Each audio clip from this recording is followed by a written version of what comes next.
যেই কথা বলছিলাম মুনাফিকের কথা, মুনাফিক পরিচয় থাকার প্রয়োজন আছে না নাই? মুনাফিক কে ছিল, কে হবে, আমাদের জানার প্রয়োজন আছে না নাই? আছে না নাই? তাহলে বন্ধুরা আমার, মুনাফিকের সর্দার আব্দুল্লাহ ইবনে উবাইয়া আল্লাহ রাসূলের সামনে বলতো, ও মক্কাবাসীরা, তোমরা কি জানো আমরা যে কতই বড় ভাগ্যবান, আমরা যে কতই পাওয়ারফুল, আমরা যে কত ভালো নবী পেয়েছি। এই নবী পাওয়ার কারণে আমরা ভাগ্যিত হয়েছি, আমরা বড় কপালী হয়েছি। কিন্তু মুনাফিকের সর্দার আল্লাহ রাসূল চিনতে পারে নাই। এমন একটি সময়ে আব্দুল্লাহ ইবনে উবাইয়াকে চিনলেন। আল্লাহ রাসূল যখন জিহাদের ময়দানে চলে যাচ্ছেন, ওই জিহাদের ময়দানে আব্দুল্লাহ ইবনে উবাইয়াকে একদিন লিডার করে 313 জন সাহাবী নিয়ে যুদ্ধের ময়দানে পৌঁছলেন।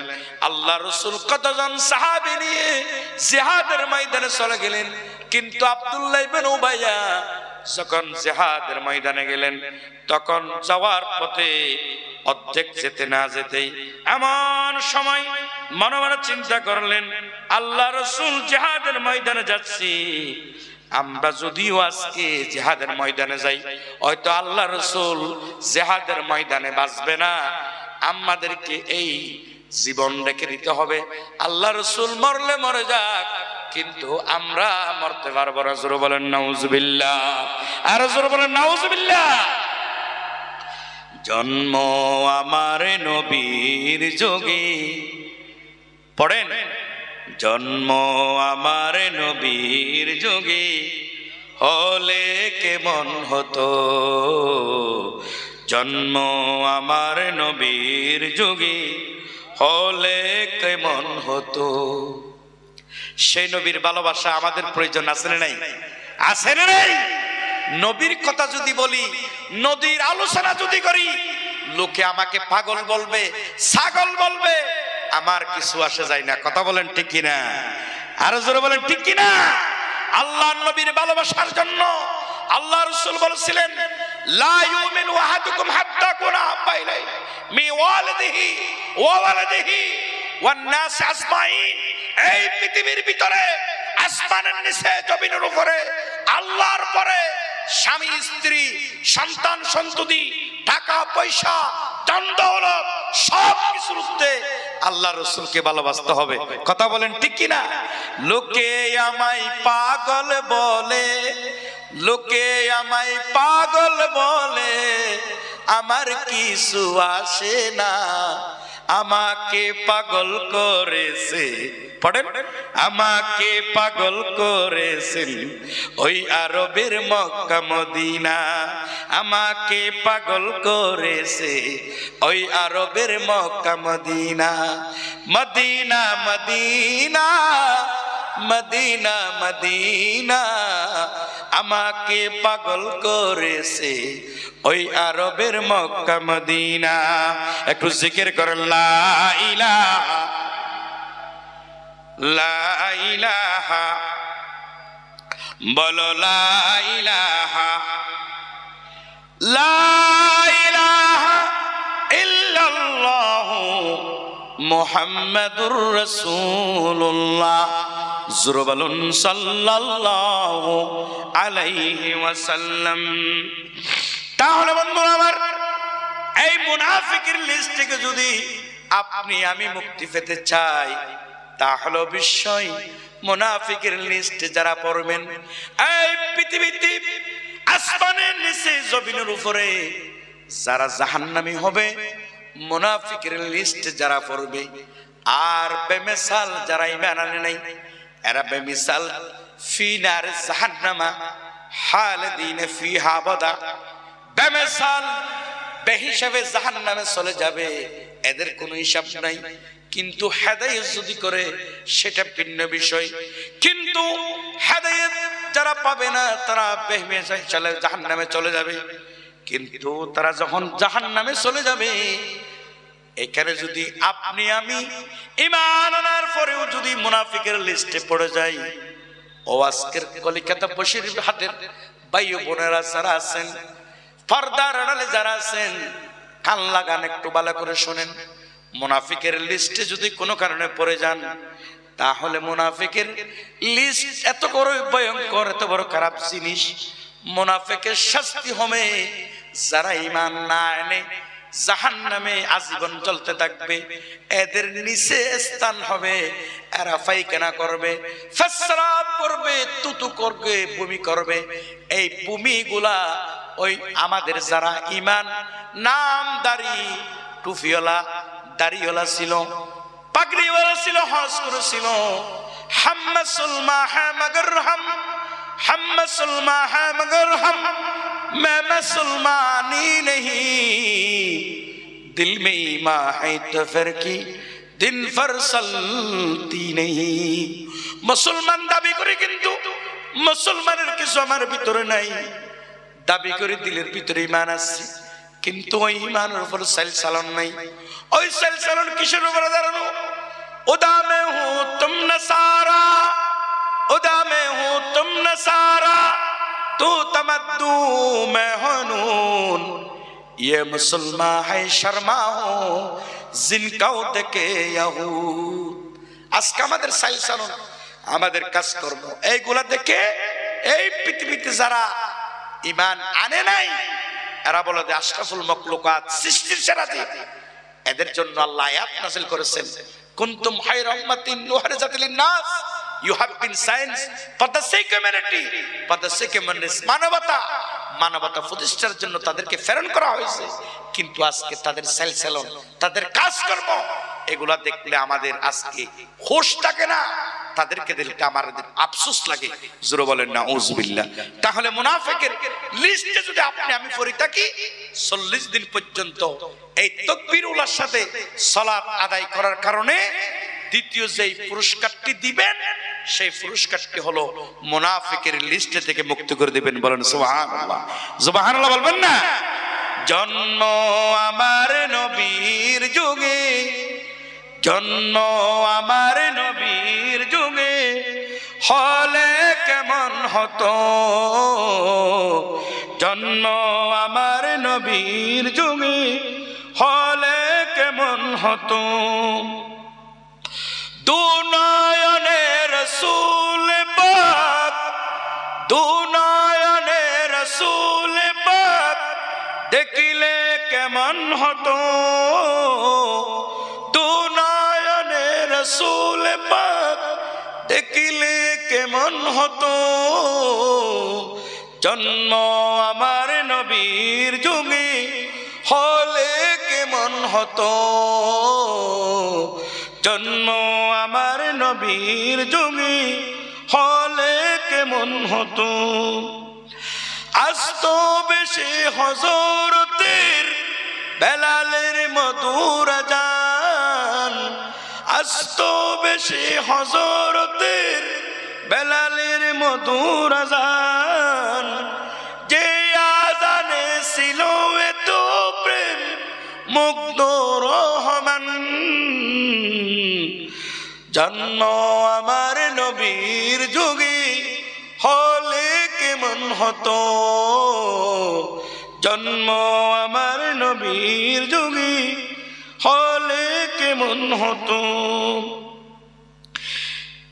যে আযানে ছিল এমন প্রেম মুগ্ধ রহমান, যে আযানে ছিল এমন প্রেম মুগ্ধ রহমান। দয়াল নবীর পিছে নামাজ পড়লে কেমন হতো, জন্ম আমার নবীর যুগে হলে কেমন হতো, জন্ম আমার নবীর যুগে হলে কেমন হতো। দিনে কত আলোচনায় থাকতাম আমি অদম, দিনে কত আলোচনায় থাকতাম আমি অদম। শানে রাসূল পাক হতো পাশে সাহাবাগণ, দিনে কত আলোচনায় থাকতাম আমি অদম। সামনে রাসূল পাক হতো, পাশে সাহাবাগণ, আবু বকর ওমর উসমান আলী সঙ্গী কেমন হতো, আবু বকর ওমর উসমান আলী সঙ্গী কেমন হতো, দু নয়নে রাসূল পাক দেখিলে কেমন হতো, সামনে রাসূল পাক হতো, পাশে সাহাবাগণ, জন্ম আমার নবীর যোগে হলে কেমন হতো, জন্ম আমার নবীর যোগে হলে কেমন হতো। আল্লাহু আকবার বলেন। তাহলে বন্ধুরা আমার, যেই কথা আমি আপনাদেরকে বলেছিলাম, এই নামাজ যদি আপনি আমি যদি 40 দিন পর্যন্ত তাকবীরুল্লাহর সাথে আদায় করি, আল্লাহ পাক রব্বুল আলামিন আপনাকে আমাকে দুটি পুরস্কার দিবেন। কয়টি পুরস্কার? দুটি পুরস্কার। প্রথম নম্বর হলো আপনার আমার জীবনের সমস্ত গুনাহগুলি মাফ করে দিবেন, বলেন সুবহানাল্লাহ। দ্বিতীয় নম্বর পুরস্কার হলো কোনো কারণে যদি আপনি আমি যদি মুনাফিকের লিস্টে যদি পড়ে থাকি, তাহলে অবশ্যই মুনাফিকের লিস্ট থেকে মাফ করে দিবেন, বলেন সুবহানাল্লাহ। তাহলে বন্ধুরা আমার, আপনি আমি এই সুযোগ কখনো হাতছাড়া করব না। আপনাকে আমাকে, আপনার আমার নবী যেই কাজের জন্য পৃথিবীতে এসেছিলেন, মানবতা দেখিয়েছিলেন, এখনো পর্যন্ত ভালো মানুষ আসেনি নাই। ভালো মানুষ যদি না থাকতো দুনিয়া শেষ হয়ে যেত। কথা বলেন ঠিক কিনা? আমরা জানি মালয়েশিয়ার ভিতরে একজন ধর্মযাজক, ধর্ম প্রচারকারক, তার নাম কি? এই ব্যক্তিটি মালয়েশিয়া সহ, শুধু মালয়েশিয়া নয়, চীন, ভারত বিশ্বে এখন আসে নাই, চীন, মালয়েশিয়া, ইন্দোনেশিয়া, যেখানে মুসলমানের ঘরে জন্ম নেওয়ার পরে যারা স্বাভাবিক পথ থেকে সরে গিয়েছে, শুধু মুসলমানের ঘরে জন্ম নিয়ে তা নয়, ভিন্ন জাতির ধর্ম নেওয়ার পরও, জন্ম নেওয়ার পরও যারা নিজেকে কেটু লাগিয়ে নিজের জীবনকে বরবাদ দিয়েছেন, এই সমস্ত মানুষদের তিনি দ্বীনি দাওয়াত দিতে গিয়ে আল্লাহ রাসূলের ওই হাদিস অনুযায়ী আপনি আর আমি কোন রকম ঘরের ভিতরে বসে আছি। আজকে এই ব্যক্তিটা তিনি দ্বীনের দাওয়াত দেওয়ার জন্য বিভিন্ন পতিতালয়ে পর্যন্ত গিয়ে তাদের সাথে ছবি তুলেছেন, তাদেরকে দাওয়াত দিয়েছেন। কিভাবে তোমাকে সৃষ্টি করেছেন আল্লাহ, তুমি কোন পথে পড়ে আছো। আজকে এই দাওয়াত তিনি কিছুদিন আগে আমাদের বাংলাদেশে এসেছিলেন, আমি তাকে ধন্যবাদ জানাই, মুবারকবাদ জানাই। তাহলে বন্ধুরা আমার, আপনারা আমরা যারা আছি, আমরা এই সমাজে যারা বসবাস করি, আমাদেরকে প্রতি মুহূর্তে দ্বীনের দাওয়াত দিতে হবে। কথা বলেন ঠিক কিনা? তাহলে বন্ধুরা আমার, এমন দাওয়াত আল্লাহ রাসূল দিয়েছিলেন। আল্লাহ রাসূল এই পৃথিবীতে আসার পরে যেই দাওয়াতটি দিয়েছিলেন, যেই দাওয়াতের কারণে মানুষরা ইসলাম গ্রহণ করেছিলেন দলে দলে, যুগে যুগে, আল্লাহ রাসূলকে সত্যবাদী হিসাবে যিনি সার্টিফিকেট দিয়েছিলেন একজন ভিন্ন ধরনের মানুষ, খ্রিস্টানদের একজন বড় দার্শনিক, নাম হচ্ছে টমাস কারেট। তিনি আমার নবীকে সম্মান দিতে গিয়ে তার বইতে লিখেছেন, a great says what a great says is indicated in the above says condition that of me। এখানে কি বলা হচ্ছে? কি পরিবর্তন, কি বিশাল পরিবর্তন। মুহাম্মদ রাসূলুল্লাহ, সকলে বলুন সাল্লাল্লাহু আলাইহি ওয়াসাল্লাম, এই পৃথিবীতে আসার পরে মানুষের দিমাগ, চিন্তা চেতনা সবকিছুর পরিবর্তন হয়েছে, বলেন সুবহানাল্লাহ। তাহলে বন্ধুরা আমার, খ্রিস্টানদের দার্শনিক বড় পাত্রী তিনি আমার নবীকে সম্মান দিয়েছে তা নয়, এই পৃথিবীতে অসংখ্য হিন্দু ভাইয়ের বোনেরা আসেনে নাই, আসেনে নাই। আমরা তাদের ভাই, তারা আমাদের ভাই, আমরা ভিন্ন দেশ থেকে আসি নাই। তাদের সবচেয়ে বড় কিতাব বেদ কিতাবের ভিতরে আমার নবীকে সম্মান দিতে গিয়ে তারা লিখেছেন, হতার বিন্দ্র, হতার বিন্দ্র, মহাসুরিদ্র ওয়াল্লং দেষ্টং শ্রেষ্ঠং ওয়াল্লাহ ওয়াল্লং ওয়াল্লাহ রহস্যলং জ্ঞান বার্ষণের গাতন। এখানে কি বলা হচ্ছে? সবার চাইতে যিনি বড়, সবার চাইতে যিনি মহান, তিনি হচ্ছেন আল্লাহ। জোরে বলেন আল্লাহু আকবার, আল্লাহু আকবার বলেন। তাহলে কিন্তু নাস্তিক বালগাররা তারা আমার নবীকে সম্মান দিতে পারে না, তারা আমার নবীকে চিনে নাই, সম্মান কিভাবে দিবে জানে না। এই জন্য নাস্তিকদেরকে যদি প্রশ্ন করি কেন বিশ্বাস করো না, তারা বলে জানসিং ইজ নাথিং, যা চোখে দেখি না তা বিশ্বাস করি না। তাদেরকে যদি বলি কেন বিশ্বাস করো না, এই যে বায়ুমণ্ডলের বাতাস, তোমরা বাতাসকে দেখতে পাও, এই সমস্ত যুক্তি দিয়ে কোরআন হাদিস দিয়ে যখন তাদের সাথে কথা বলা হয়, তাদের মাথাটা হেঁট হয়ে নিচের দিকে চলে যায়। কথা বলেন ঠিক কিনা? তাহলে বন্ধুরা আমার নবীকে সম্মান দিতে গিয়ে যে সমস্ত বেধর্মী লোকেরা পর্যন্ত আমার নবীকে চিনেছেন, কিন্তু মুসলমানের ঘরে জন্ম নেওয়ার পরে আমরা আমার নবীকে চিনতে পারি নাই। আমার মতো কপাল পোড়া আসমানের নিচে জমিনের উপর আর কেউ নাই। কথা বলেন ঠিক কিনা? দিন কে শোর সে ডুব রহি হ্যায়, দিন কে শোর সে ডুব রহি হ্যায়, हम लोगों की सामने रस्म हशर क्या जवाब है मुस्तफा की सामने। আপনি আমি যদি চিনতে না পারি, জানতে না পারি, তাহলে কাল কিয়ামতের ময়দানে আল্লাহর নবীর সামনে নিজেকে পরিচয় দিতে পারবো না। আল্লাহর নবীর উম্মত হিসেবে সেদিন আল্লাহর নবী বলবেন সহকান সহকা লিমান গায়রা বাদ যালিকা, দূর হয়ে যাও, দূর হয়ে যাও, তোমাদেরকে আমি চিনি না, তোমরা আপনার নামের মুসলমান ছিলে, কামের কিছু ছিল না। কথা বলেন ঠিক কিনা? তাহলে বন্ধুরা আমার, যেই কথা আমি আপনাদেরকে বলি, আখেরি মুনাজাতের দিকে যেতে চাই, তাহলে আল্লাহ পাক রব্বুল আলামিন আমাদেরকে যেই দায়িত্ব দিয়েছিলেন সেই দায়িত্ব মানার প্রয়োজন আছে না নেই? আছে না নেই? একটু জিকির করেন লা ইলাহা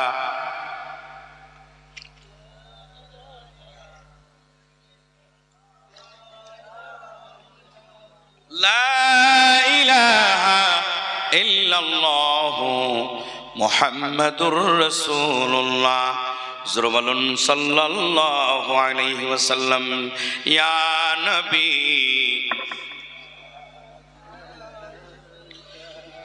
ইয়া রাসূল সালাম,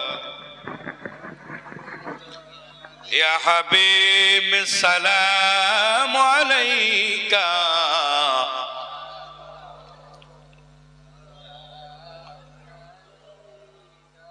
सैयदी या रसूल अल्लाह या हबीब अल्लाह, आपकी है हम बिकारी, आपसे उम्मीद है बारी, जो लिया गली हमारी और हो तमन्ना सारी।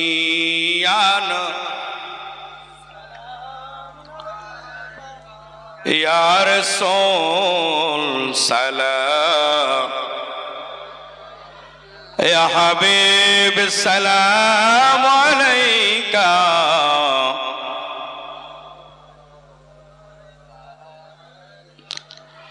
सैयदी या रसूल अल्लाह या हबीब अल्लाह, आपकी है हम बिकारी, आपसे उम्मीद है बारी, जो लिया गली हमारी और हो तमन्ना सारी।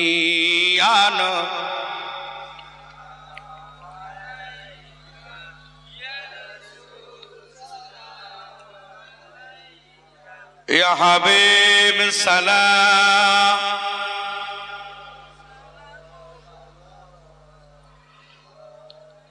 जाकनी के वक्त में आना सहराई अनवर दिखाना, कलमाए तैयबा पढ़ाना, एक नजर शाहे मदीना।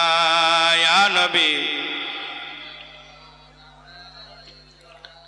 या रसूल या हबीब सलाम।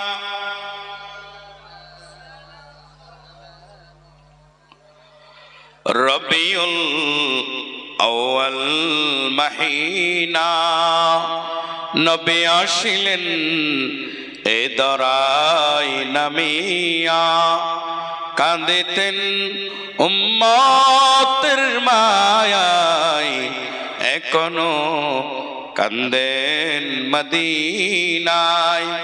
আশিকের কানে শোনা যায়, ইয়া নবী সালাম আলাইকা, ইয়া রাসূল সালাম আলাইকা, ইয়া হাবিব সালাম আলাইকা, সালাওয়াতুল্লাহ আলাইকা। বালাগাল উলা কশফত তুজা বিজমালিহি, সানাত জামিউ কিসালিহি। এই রাখেন সালাম, আপনারা রাখেন, আমি ফার্স্ট পেজ কথা বলছি। আমরা এখন আখেরি মোনাজাতের দিকে যাব ইনশাআল্লাহ। তাহলে এই যে তোমার একটি ইসলামী জলসা, রাত অনেক হয়েছে, আমি আসলে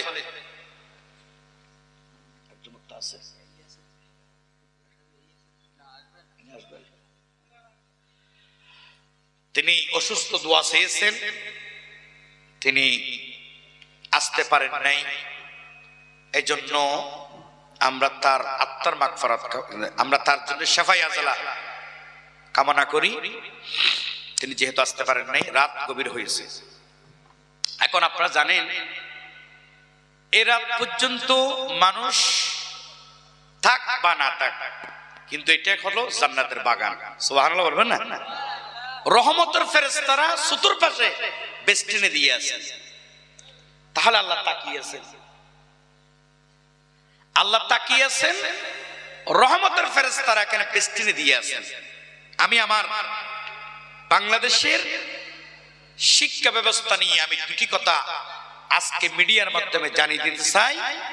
সমগ্র বিশ্ব আজকে পৃথিবীর দ্বিতীয় বৃহত্তম মুসলিম কান্ট্রি বাংলাদেশ। যেই বাংলাদেশের ভিতরে বাংলাদেশের ফজর শুরু হয় আজানের মধ্য দিয়ে, ঠিক কিনা বলেন? ফজরের আজানের মধ্য দিয়ে আমার বাংলাদেশে দিনের শুরু হয়, এশারের আজানের মধ্য দিয়ে দিনের সমাপ্তি ঘটে। যেই দেশের রাজধানীকে বলা হয় মসজিদের নগরী, মসজিদের রাজধানী, মাদ্রাসার রাজধানী, কিন্তু সেই দেশের ভিতরে, সেই দেশের আজকে শিক্ষা ব্যবস্থার ভিতরে আগে ছিল 3টা নাস্তিক, এখন 3 তিরিকে 9টি নাস্তিক হয়েছে। সেই 9টি নাস্তিক বাংলাদেশের শিক্ষা ব্যবস্থার ভিতরে ডারউইনদের যেই বিবর্তনবাদ বইয়ের ভিতরে ঢুকি দিয়ে মাদ্রাসা স্কুলের ভিতরে, সেখানে তারা তাদের সেই ইতিহাস, তাদের অপসংস্কৃতি সেই শিক্ষা ব্যবস্থার ভিতরে ঢুকিয়ে দিয়ে আমার বাংলাদেশের কোমলমতি ছাত্র যুবকদেরকে তারা ধ্বংসর দিকে ঠেলে দিতে চায়।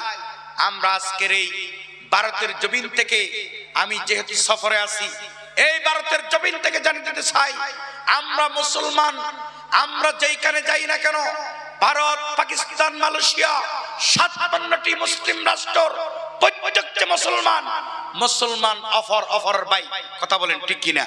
কোন দেশের ভিতরে যদি শিক্ষা ব্যবস্থার ভিতরে যদি ডারউইনের সেই অপসংস্কৃতি, অপবাদ, আজকে মুসলমান নাকি আমরা আমাদের জাতির পিতা হচ্ছে হযরতে আদম আলাইহিস সালাম, কথা বলেন ঠিক কিনা? কেউ যদি বলে সেখানে আদম আলাইহিস সালামের আমাদের আদি পিতা নয়, অর্থাৎ আদম থেকে আমরা সৃষ্টি নয়, আমরা বাঁদর থেকে সৃষ্টি।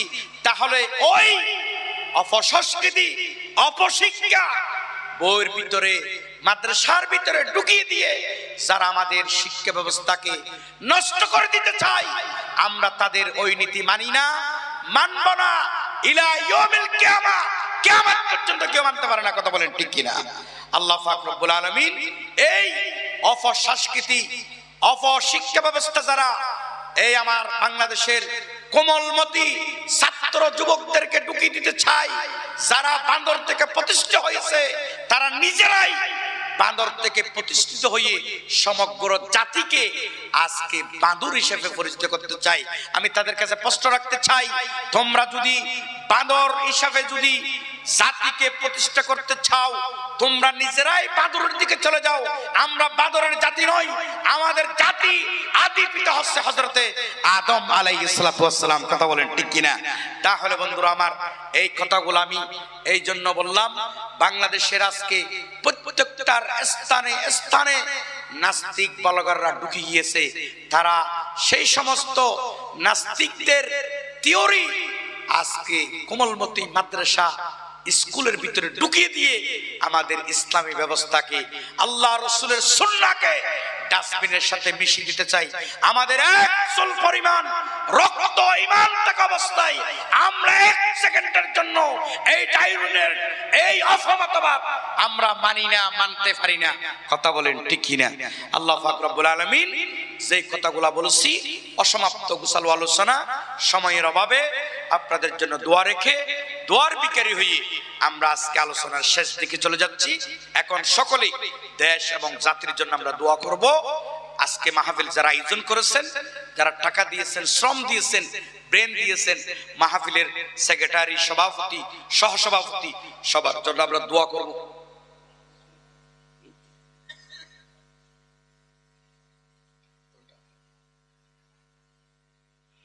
আচ্ছা, তাহলে বন্ধুরা আমার, আমরা যে কথাটি একটি হাদিসের উপরে আমি আপনাদের সামনে কথা বলতে চাই। আপনারা সবাই তবরুক খাবেন কিনা? হাত তুলে দেখান। এই মাহফিলের তবরুকের ভিতর বরকত আছে না নেই? আছে না নেই? আমার সাথে হাত তুলে দেখান। নারায়ে তাকবীর, নারায়ে তাকবীর। আমরা কেউ তবরুক না নিয়ে যাব না ইনশাআল্লাহ। আমরা মিলাদ করে ফেলেছি, কিয়াম করে ফেলেছি। তাহলে রাত কিন্তু এখনো গভীর হয় নাই। রাত যত বেশি হবে, রহমতের ফেরেশতারা যত আছে তার চেয়ে আরো বেশি আসতে থাকবে। সুবহানাল্লাহ বলবেন না? শুধু রহমতের ফেরেশতা আসবে তা নয়, ভালো করে শুনুন আর কান লাগান। রহমতের ফেরেশতা শুধু আসবে তা নয়, আল্লাহ পাক রব্বুল আলামিন গভীর রাতে এমন এমন সময়ে রাত ৩টার কাছাকাছি যখন হয়ে যায়, আল্লাহ পাক রব্বুল আলামিন তার রহমত নিয়ে তিনি এত নিচের দিকে আসতে থাকে, আসতে থাকে, আসতে থাকে, আসে বলতে থাকে, আমার কোন বান্দার ছেলে নাই, মেয়ে নাই, টাকা নাই, পয়সা নাই, তোমরা চাইতে থাকো। আল্লাহুম্মা জাআলনি সাবুরা ওয়াজআলনি শাকুরা ওয়াজআলনি ফি আইনি সাগীরা ওয়া ফি আয়ুনিন নাস কাবীরা ওয়া ফি কুল্লি মাকাম ইয়া রাব্বাল আলামিন।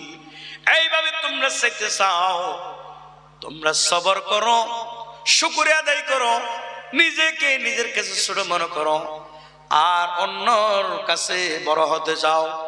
এইভাবে যদি দোয়া করতে থাকো, আল্লাহ পাক রব্বুল আলামিন তোমাদের মনের আশা, দিলের আশাগুলা পূরণ করে দিতে চাই। বলেন সুবহানাল্লাহ। একটু জিকির করেন লা ইলাহা।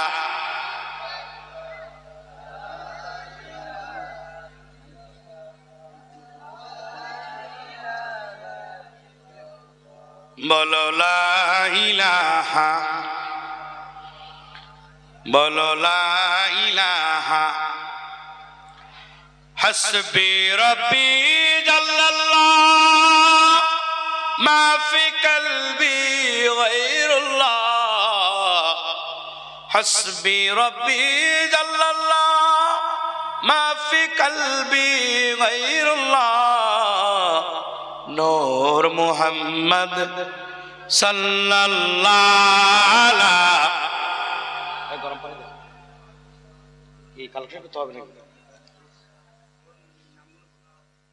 বলো লা ইলাহা ইল্লাল্লাহ বলো লা ইলাহা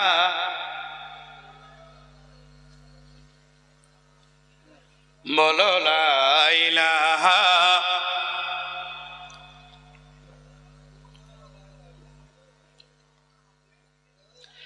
লা ইলাহা ইল্লাল্লাহ মুহাম্মাদুর রাসূলুল্লাহ জোরে বলুন সাল্লাল্লাহু আলাইহি ওয়াসাল্লাম।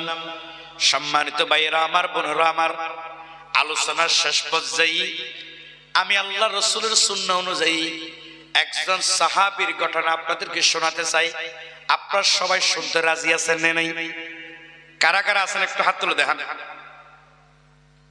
নারায়ে তাকবীর, নারায়ে তাকবীর, হাত নামা।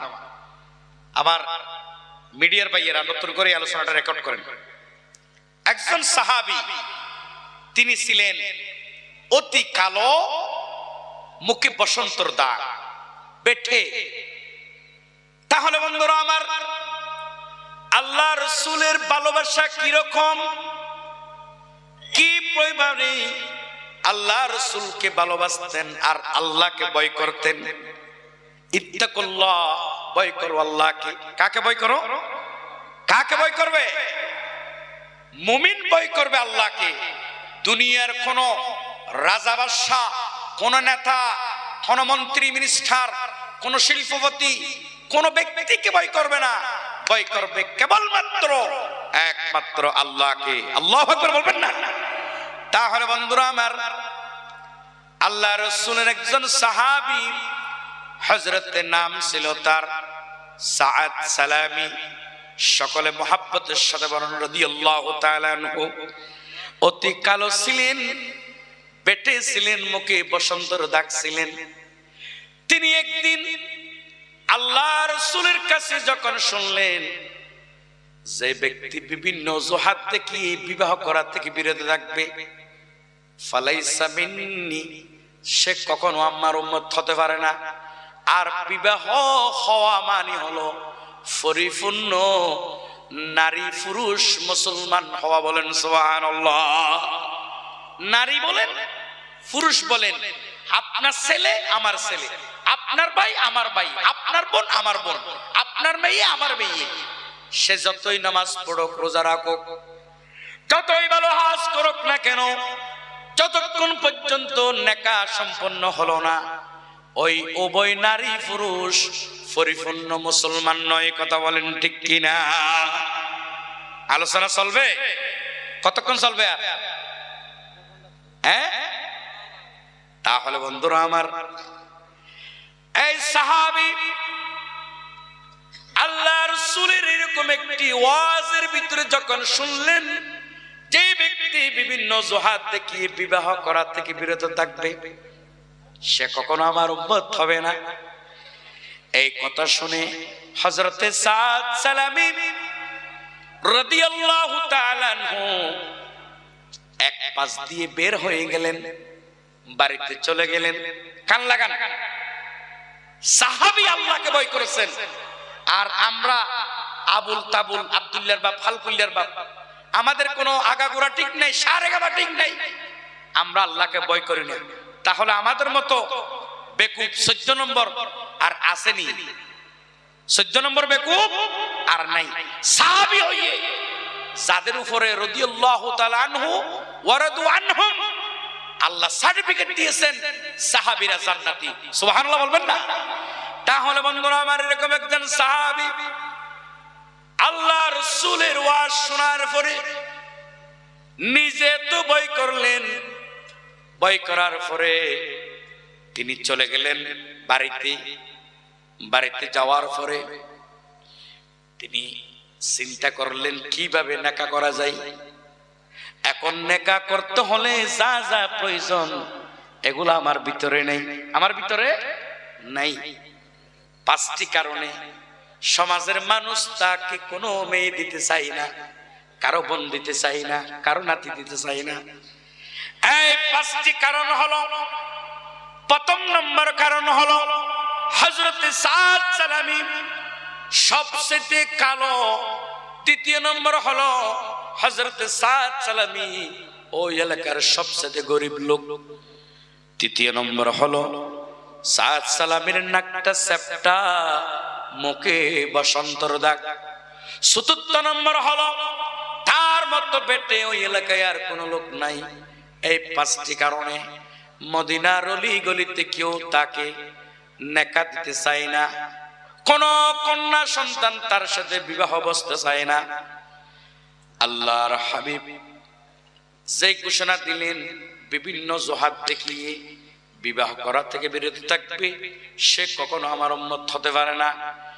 এই কথা শুনে হযরত সাদ সালামী মদিনার অলিতে গলিতে চেষ্টা করলেন, কিন্তু কেউ তাকে কন্যা দিতে চায় না। আল্লাহ রাসূলের এরকম আরেকটা যখন মজলিস চলতেছিল, এরকম একটি ইসলামী নবী দিবসের মাহফিল চলতেছিল, এই মাহফিলের শেষ আল্লাহ রাসূল যখন বিশ্রাম করতেছিলেন, এমন সময় হযরত সাদ সালামী আল্লাহ রাসূলের কাছে গিয়ে চোখের পানি ছেড়ে দিলেন, কান্না করতেছেন। আল্লাহ রাসূল প্রশ্ন করলেন, সাদ তুমি কাঁদো কেন? তখন হযরত সাদ সালামী বললেন, ওগো আল্লাহর হাবিব, আমি কি জান্নাতে যাব না? আমি কি জান্নাতে যাব না? আল্লাহ রাসূল প্রশ্ন করলেন, সাদ রে, তুমি কি আমার রক্ত ঝরা ইসলাম গ্রহণ করো নাই?